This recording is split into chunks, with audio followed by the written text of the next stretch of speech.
നടന്നു വരുന്നത് എല്ലാ ദിവസവും നടന്ന് ഈ കോവിലിൽ വരുമായിരുന്നല്ലോ. എല്ലാ ദിവസവും വൈകുന്നേരം പിന്നെ എല്ലാ ദിവസവും നടന്നു വരുമായിരുന്നല്ലോ. വടിയൊക്കെ ഊന്നിയാണെങ്കിലും ദർശനത്തിന് വരുമായിരുന്നു. വടിയൊന്നുമില്ല.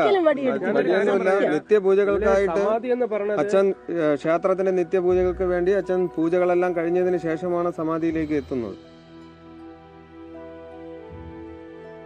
പാവത്തിന്റെ ചിരി കണ്ടില്ലേ? വടിയൊക്കെ ഊന്നിയാലും എത്തുന്ന വടിയൊന്നും തോന്നുന്നില്ല. അപ്പൊ മൂഞ്ചി കുത്തി ചിരിച്ചോണ്ടെങ്കിൽ ഇരിക്കുക. വല്ല കാര്യം ഉണ്ടായിരുന്നു അവിടെ.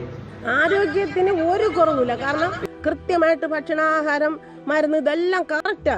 ആരോഗ്യം നല്ല കിടരോഗിയുടെ ഒരു ശരീരപുഷ്ടിയും ഒരു കുറവില്ല. എന്ന് വെച്ചാൽ അവർക്ക് അതിൻ്റെതായ പ്രായം അനുസരിച്ചുള്ള കാഴ്ചക്കുറവ്, പ്രായം അനുസരിച്ചുള്ള ഇങ്ങനെ ലിവർ സിറോസിസ്, ഹൃദയത്തിന്റെ വാൽവുകളിൽ ബ്ലോക്ക്, വേറെ ഒരു കുഴപ്പമില്ല.